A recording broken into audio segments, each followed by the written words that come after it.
दोस्तों आज के इस वीडियो के द्वारा मैं आपको यह सिखाने वाला हूं कि आप किस प्रकार से किसी भी ऑब्जेक्ट का काउंटिंग करोगे। जैसे कि मैं यहां पे सेंसर का इस्तेमाल करके काउंटिंग यहां पे कर रहा हूं 1 2 3 4 5 6 7 8 9। अब 9 काउंटिंग होने के बाद जैसे मैं यहां पे 10 काउंटिंग करवाता हूं तो 10 काउंटिंग होते ही यहां पे ये जो फैन है ये फैन मेरा चालू हो जाएगा। आप देखोगे यहां पे फैन चालू। अब यदि मुझे इस वाले काउंटर का जो वैल्यू है ना इसको रीसेट करना है, जीरो पे लाना है, तो इसके लिए मैंने एक पुश बटन को कनेक्ट किया हूं, इसको प्रेस कर दूंगा, पूरा वैल्यू जो है ना ये जीरो हो जाएगा। जैसे कि आप देखोगे इसको मुझे थोड़ा देर तक प्रेस करके रखना पड़ेगा। यहां पे वैल्यू जीरो और यहां पे जो फैन है ये फैन ऑफ होना स्टार्ट हो चुका है। आप देखोगे ये बंद हो चुका है। तो यहां पे जो मेरे पास में इलेक्ट्रिकल डिवाइस है, इस डिवाइस को हम बोलते हैं काउंटर मीटर। और काउंटर मीटर का वायरिंग किस प्रकार से किया जाएगा पूरा डिटेल से इस वीडियो के माध्यम से हम सीखने वाले हैं। सबसे पहले बात करते हैं आखिर काउंटर मीटर क्या होता है। देखिए दोस्तों, आपके कंपनी में किसी प्रकार का यदि प्रोटेक्शन हो रहा है और यदि आप चाहते हो कि कितना प्रोडक्शन हो चुका है उसका काउंटिंग करना, तो उसके लिए आपको काउंटर मीटर का इस्तेमाल करना पड़ेगा। तो ये काउंटर हमारा डिजिटल वाली काउंटर है। और डिजिटल वाली जो काउंटर होती है या फिर जो डिजिटल वाली डिवाइस होती है उसका जो डिस्प्ले है उसको चालू करवाने के लिए या फिर जो आपका मीटर है उसको पावर सप्लाई प्रोवाइड करने के लिए उस काउंटर के पीछे मतलब कि मीटर के पीछे में आपको दो टर्मिनल देखने को मिल जाएगा। जैसे कि इस वाले डिवाइस के पीछे में यदि आप देखोगे तो यहां पे L और N लिखा हुआ है। L टर्मिनल पे आपको फेज सप्लाई देना होगा, N टर्मिनल पे न्यूट्रल सप्लाई देना होगा। तो पावर सप्लाई के लिए मैं यहां पे टीवी का इस्तेमाल कर रहा हूं। ये जो मेरे पास में टीवी है ना, इस टीवी के साथ में मैंने incoming power supply already connect करके रखा हूं। अब इसके आउटपुट टर्मिनल के साथ दो वायर कनेक्ट किया हूं, फेज सप्लाई के लिए, न्यूट्रल सप्लाई के लिए। अब जो फेज सप्लाई वाली वायर होगी ना उस वायर को हम लेके आएंगे और जो हमारा यहां पे आप देखोगे L लिखा हुआ है, L वाले टर्मिनल पे इसको हम कनेक्ट कर देंगे। अब सेकंड टर्मिनल पे N लिखा गया है तो इस टर्मिनल पे न्यूट्रल सप्लाई वाले वायर को मैं कनेक्ट कर देता हूं। इतना काम करने के बाद यदि आप यहां पे पावर सप्लाई को चालू करोगे, जैसे कि मैं यहां पे पावर सप्लाई को ऑन कर देता हूं, आप यहां पे देखिएगा इसका जो डिस्प्ले है वो डिस्प्ले चालू। अब पावर सप्लाई प्रोवाइड करने के बाद इसका जो बाकी कनेक्शन है उस कनेक्शन को कंप्लीट करना होगा।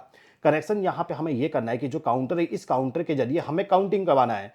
और काउंटिंग करवाने के लिए अभी के टाइम पे मैं चाहता हूं सेंसर का इस्तेमाल करना। जैसे कि आप देखोगे इस काउंटर का जो डाटा शीट है उसमें बताया गया है कि सेंसर जो आप इस्तेमाल करोगे वो सेंसर एनपीएन टाइप का होना चाहिए। मतलब कि इस काउंटर को जो सिग्नल दिया जाएगा ऑपरेट करवाने के लिए, मतलब कि काउंटिंग करवाने के लिए, वो नेगेटिव पावर सप्लाई होगा। इसके अलावा यहाँ पे एनओएनसी लिखा गया है, उसमें बताया गया है एनो। एनो का मतलब ये होगा कि जो आपका सेंसर होगा वो सेंसर एनो टाइप से होगा, मतलब कि इसके सामने टारगेट जाने पे सिग्नल आना चाहिए। एनपीए का मतलब कि इस सेंसर से जो सिग्नल आएगा वो सिग्नल आपका नेगेटिव पावर सप्लाई वाली होना चाहिए। पीएनपी लिखा होता तो पॉजिटिव पावर सप्लाई का सिग्नल हमें इस वाले काउंटर को देना पड़ता। आप देखोगे यहाँ पे एसयूपी लिखा हुआ है, यहाँ पे एसआईजी और यहाँ पे जीएनडी लिखा हुआ है। एसयूपी जहां पे लिखा होता है वहां पे आपको पॉजिटिव पावर सप्लाई मिलता है, मतलब कि आपको यहां पे 24 वोल्ट का डीसी पावर सप्लाई मिलेगा। इसके बाद यहाँ पे जो जीएनडी लिखा हुआ है इस पे आपको नेगेटिव पावर सप्लाई मिलेगा। चलिए मैं आपको दिखा देता हूं एक बार। तो इसके लिए मैं यहाँ पे एक मल्टीमीटर का इस्तेमाल करता हूं। इस मल्टीमीटर को मैं डीसी वोल्टेज पे सेलेक्ट कर देता हूं। डीसी वोल्टेज पे सेलेक्ट करने के बाद मल्टीमीटर का जो प्रोब है इन दोनों प्रोब को लेके आऊंगा और यहाँ पे जो एसयूपी और जो यहाँ पे जीएनडी टर्मिनल है इन दोनों के बीच में वोल्टेज को चेक करूंगा। यहाँ पे 18 वोल्ट समथिंग मिल रहा है, मतलब कि आप मान सकते हो कि जो 24 वोल्ट का डिवाइस होता है उस डिवाइस को आप इस वाले टर्मिनल का इस्तेमाल करके कनेक्ट कर सकते हो। मतलब कि आपको इसी वाले काउंटर से डीसी पावर सप्लाई मिलेगा जिसका इस्तेमाल करके आप वायरिंग कर सकते हो। अब वायरिंग करने के लिए क्या करना होगा, यहां पे जो हमारा एसयूपी वाला टर्मिनल है उस वाले टर्मिनल पे आपको सेंसर का जो ब्राउन वाली वायर है उसको कनेक्ट करना होता है। ब्राउन वाली वायर जो होती है वो होता है पॉजिटिव पावर सप्लाई के लिए, ब्लू वाली होती है नेगेटिव पावर सप्लाई के लिए। तो ब्राउन वाले वायर को लेते हैं और इसको ले जाके यहाँ पे एसयूपी टर्मिनल जो है उसके साथ कनेक्ट कर देते हैं इस प्रकार से। इसके बाद जो आखिरी जीएनडी टर्मिनल है, मतलब कि ग्राउंड वाला टर्मिनल है, उस टर्मिनल के साथ में ब्लू वाले वायर को हम कनेक्ट कर देंगे। अब बच गया हमारा ब्लैक वाली वायर। ब्लैक वाली वायर से आपको सिग्नल मिलेगा, चाहे आपका सेंसर पीएनपी टाइप का हो या फिर एनपीएन टाइप का हो। दोनों कंडीशन में ब्लैक वाले वायर से आपको सिग्नल मिलेगा। उसी सिग्नल को ले जाके आपके डिवाइस के साथ कनेक्ट करना होता है। तो यहाँ पे जो ब्लैक वाली वायर है इस वायर को मैं इस वाले पॉइंट, मतलब कि जहां पे एसआईजी लिखा हुआ है, मतलब कि सिग्नल वाला जो टर्मिनल है उस टर्मिनल पे इस वाले वायर को मैं कनेक्ट कर देता हूं इस प्रकार से। तो सेंसर का भी कनेक्शन कंप्लीट। अब इतना कनेक्शन करने के बाद एक बार वर्किंग को दिखा देता हूं। जैसे कि आप देखोगे यहाँ पे मैंने पावर सप्लाई चालू कर दिया। पावर सप्लाई चालू करने के बाद यहाँ पे हमारा काउंटिंग जो है वो 1 है और यहाँ पे हमने 15 सेट करके रखे हैं। अब देखिए ये जो सेंसर है इस सेंसर को यदि मैं ऑपरेट करवाऊं तो यहाँ पे काउंटिंग इंक्रीज हो गया, यहाँ पे 2 हो गया। अब दोबारा से करता हूँ 3 4 5 6 7 8 9 10 11 12 13 14 14 तक यहाँ पे कुछ भी चेंजेस नहीं हुआ। जैसे यहाँ पे 15 होगा, आप देखिएगा एक रिले यहाँ पे ऑपरेट हो जाएगा। रिले का ऑपरेट होने का मतलब ये है कि इस काउंटर के पीछे में जो NO-NC कॉन्टेक्ट दिया गया है उस कॉन्टेक्ट से पावर सप्लाई निकल जाएगा, जिसका इस्तेमाल करके हम चाहें तो हमारे फैन को कंट्रोल कर सकते हैं या फिर किसी बल्ब को चालू कर सकते हैं, अलार्म को बजा सकते हैं या फिर जो आप काम करवाना चाहो वो आप काम करवा सकते हो। अब देखिए यहाँ पे ये ऑपरेट हुआ, ऑपरेट होते ही ये रिले चालू। अब ये जो रिले है ना, ये रिले हमारा हमेशा चालू रहेगा जब तक कि आप इसको रीसेट ना करो। अब इसको रीसेट करने का दो ऑप्शन दिया गया है। आप चाहें तो इसमें प्रोग्रामिंग कर दो कि ऑटोमेटिकली कुछ समय के बाद में रीसेट हो जाए, या फिर आप यहाँ पे पुश बटन का इस्तेमाल करके इसको रीसेट कर सकते हो। तो सबसे पहला तरीका मैं बताता हूँ इसको ऑटोमेटिकली रीसेट करने का। ऑटोमेटिकली रीसेट करने के लिए आपको यहाँ पे मोड बटन को प्रेस करना होगा। आपको आना होगा यहाँ पे पासवर्ड में, पासवर्ड यहाँ पे 127 सेट करना होगा। इसका पासवर्ड 127 है। इसको सेट करने के बाद मोड बटन को प्रेस करता हूं। यहां पे हम प्रोग्रामिंग मेनू में आ गए। अब मोड वाली बटन जो है इसको प्रेस करते चलता हूं और यहां पे RE जो लिखा हुआ है इस पॉइंट पे आ गया। RE का मतलब रीसेट। अब रीसेट कैसे करना चाहते हो, यदि यहां पे 00 लिखा होगा इसका मतलब ये है कि पुश बटन के जरिए ही केवल ये रीसेट होगा। लेकिन यदि आप यहां पे नंबर सेट कर देते हो, जैसे कि यहां पे 1 कर देता हूं, सॉरी 1 नहीं, मैं यहां पे 5 कर देता हूं, ठीक है। 5 का मतलब ये हो जाएगा कि जो हमारा यहाँ पे रिले, ये रिले हमारा 5 सेकंड के बाद में रीसेट हो जाएगा। 5 यहाँ पे सेकंड हो गया, ठीक है। अब मोड बटन को प्रेस करता हूँ, बैक चला जाता हूँ, ठीक है।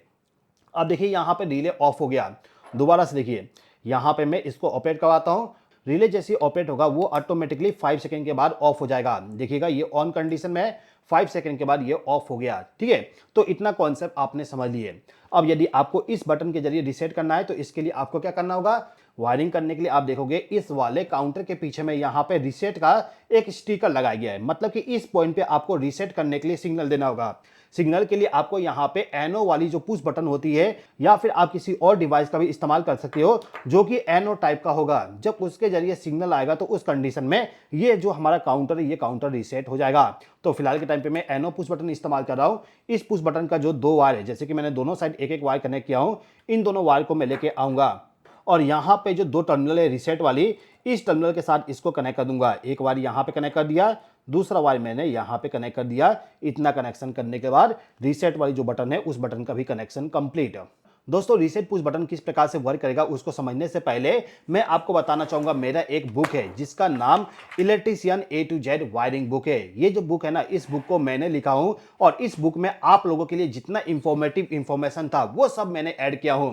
जैसे कि मैं आपको यहाँ पे दिखाऊं, ये जो बुक है इस बुक में ना आपको टोटल यहाँ पे 176 पेजेस मिल जाते हैं। ये बुक हमारा हिंदी इंग्लिश दोनों लैंग्वेज में अवेलेबल है। इस बुक में यदि आप जाओगे तो यहाँ पे आपको फ्लोट स्विच का कनेक्शन, इसके अलावा जो हमारा रिले होता है, रिले कैसे वर्क करता है, रिले का कॉन्सेप्ट क्या होता है, रिले का टर्मिनल जो होता है उसका मतलब क्या होता है, इस प्रकार का पूरा इंफॉर्मेशन मिल जाएगा। साथ ही साथ में आपको यहाँ पे मोटर के बारे में, SSR के बारे में, सेंसर के बारे में, इसी के अलावा DOS स्टार्टर होता है उस वाले स्टार्टर को टाइमर के जरिए ऑपरेट करवाना चाहते हो, सेलेक्टर स्विच का कनेक्शन करके ऑपरेट करवाना चाहते हो तो उसका भी पूरा डायग्राम मिल जाता है। साथ ही साथ में थ्योरी भी दिया गया है। इसके बाद यदि हम इधर आए तो आप देखोगे यहाँ पे रिवर्स फॉरवर्ड डायरेक्शन में मोटर को रन करवाने के लिए किस प्रकार से कनेक्शन को चेंज किया जाता है उसके बारे में बताया गया है। यदि आप ये चाहते हो कि आपके पास में ऐसा बुक हो जो कि आपके लिए बहुत ज़्यादा हेल्पफुल हो और उस वाले बुक में हर एक इंफॉर्मेशन दिया गया हो जो कि आपके लिए इंपॉर्टेंट है, तो इसके लिए आप इस वाले बुक का जो PDF है उसको बाय कर सकते हो। PDF को बाय करने के लिए ना इस वीडियो का जो डिस्क्रिप्शन है वहां पे मैंने लिंक प्रोवाइड कर दिया हूं। उस लिंक पे क्लिक करके डायरेक्टली आप इस वाले बुक को बाय कर सकते हो।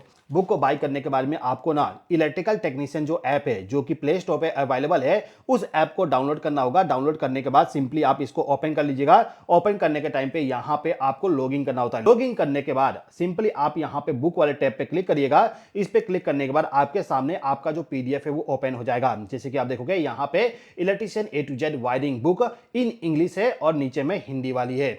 यदि आपने इंग्लिश वाले बाय किया हो तो इंग्लिश वाले PDF को आप यहाँ से ओपन कर सकते हो। आप देखोगे यहाँ पे इंग्लिश वाली जो PDF है इस PDF को मैंने ओपन कर दिया हूँ। साथ ही साथ में इस PDF का एक बेनिफिट ये है कि इसमें जो इमेजेस दिया गया है, जैसे कि मैं आपको दिखाऊं, यहाँ पे ये वाला इमेज दिया गया है। इस इमेज का जो डायग्राम है उसको मैं रीड नहीं करना चाहता हूँ, मैं डायरेक्टली वीडियो देख के समझना चाहता हूँ। तो सिंपली इस पे क्लिक कर दूंगा, ऑटोमेटिकली यहाँ पे वीडियो प्ले हो जाएगा उसी टॉपिक के बारे में। मतलब कि जो कनेक्शन बताया गया था उसी कनेक्शन का वीडियो यहाँ पे प्ले हो जाएगा। मतलब कि डबल बेनिफिट आपको यहाँ पे मिल जाएगा। अब दोस्तों यदि आप इस वाले पीडीएफ को बाय करना चाहते हो तो लिंक में डिस्क्रिप्शन दिया गया है, वहां से डायरेक्टली बाय कर लीजिए।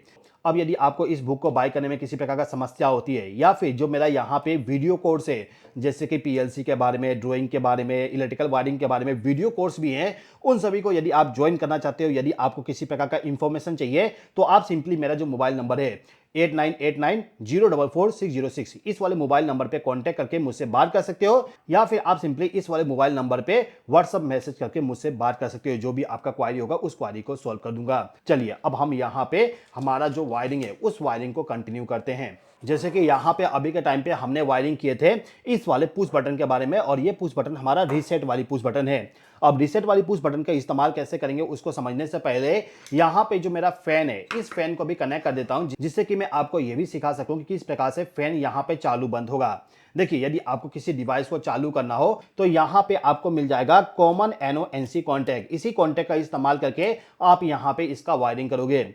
जैसे कि मान लीजिए कि आपको यहाँ पे फैन को चालू करना है तो चालू करने के लिए आपको NO कॉन्टैक्ट इस्तेमाल करना पड़ेगा। यदि आप किसी डिवाइस को बंद करना चाहते हो तो इसके लिए आपको NC कॉन्टैक्ट का इस्तेमाल करना पड़ेगा। NO-NC का जो कॉन्सेप्ट होता है ना, कहाँ पे NO यूज करना है, कहाँ पे NC यूज करना है, इस कॉन्सेप्ट को मैंने पूरा अच्छे तरीके से मेरा जो वीडियो कोर्स है इलेक्ट्रिकल वायरिंग मास्टर कोर्स इस वाले कोर्स में एक्सप्लेन किया हूँ। इस वाले कोर्स का भी लिंक डिस्क्रिप्शन में दिया गया है। ठीक है, फिलहाल के टाइम पे समझिए कि हमें इस फैन को चालू करना है तो चालू करने के लिए हमें इस वाले काउंटर का जो NO कॉन्टैक्ट है उसका इस्तेमाल करना पड़ेगा। NO कॉन्टैक्ट यहां पर है तो NO कॉन्टैक्ट के साथ मैं इस वाले वायर को कनेक्ट कर देता हूं इस प्रकार से। अब इस वायर के जरिए इस वाले फैन को तो फेस सप्लाई मिल जाएगा, लेकिन इस फैन को ऑपरेट करवाने के लिए न्यूट्रल सप्लाई भी चाहिए होगा। तो इसके लिए इसका जो न्यूट्रल वाली वायर है इस वायर को डायरेक्टली हम न्यूट्रल सप्लाई के साथ कनेक्ट कर देंगे। यहाँ पे न्यूट्रल वाली टर्मिनल है तो इस टर्मिनल पे मैं इस वाले वायर को ले जाके इस तरह से मैं कनेक्ट कर देता हूं। तो फैन का कनेक्शन तो कंप्लीट हो गया, लेकिन यहाँ पे फैन हमारा वर्क नहीं करेगा। ऐसा क्यों? क्योंकि इस फैन को ऑपरेट करने के लिए फेस सप्लाई देना पड़ेगा, और फेस सप्लाई हमारा इस वाले काउंटर का जो कॉमन टर्मिनल है उस टर्मिनल पे मिलना चाहिए। अब फेस सप्लाई आप चाहो तो यहां से ले जाके कनेक्ट कर सकते हो, या फिर इस पॉइंट पे जो हमने फेस सप्लाई कनेक्ट किया है वहां से भी इसका लूपिंग कर सकते हैं। तो सिंपल तरीका रहेगा कि यहीं से एक लूपिंग कर दें। तो मैं यहाँ पे एक छोटा सा वायर का लूप इस्तेमाल करता हूँ। इस वायर को ले जाके यहाँ पे जो फेस सप्लाई है इसी के साथ इसको भी कनेक्ट कर दूंगा इस प्रकार से।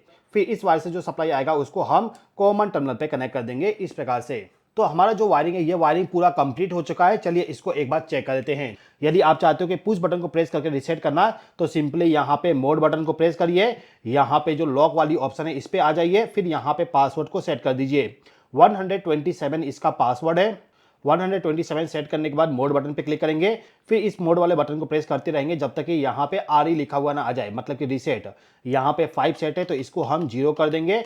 0 का मतलब कि हमें बटन को प्रेस करना पड़ेगा। अब देखिए यहाँ पे 1 2 3 4 5 6 7 8 9 10 आप देखोगे ये चालू हो चुका है। अब ये ऑटोमेटिकली रीसेट नहीं होगा, इसको रीसेट करने के लिए हमें इस वाले बटन को प्रेस करना पड़ेगा। जब हम इसको प्रेस करेंगे तब ये रीसेट होगा। आप देखिए लाइट भी चालू है, मतलब कि अभी हमारा रिले चालू है जिसकी वजह से फैन यहाँ पे चालू है। अब मैं इसको रीसेट करता हूँ। रीसेट करने के लिए इस वाले बटन को कुछ समय तक प्रेस करके रखना पड़ेगा। इसके बाद आप देखोगे रिले यहाँ पे ऑफ हो गया, मतलब कि फैन यहाँ पे ऑफ हो चुका है, मतलब कि इस बटन के जरिए हम रीसेट कर पा रहे हैं। अच्छा, यहाँ पे जो फैन है इसको ऑपरेट करवाने के लिए मैंने NO यूज किया था। आप चाहे तो यहाँ पे NC कॉन्टैक्ट का भी इस्तेमाल कर सकते हो।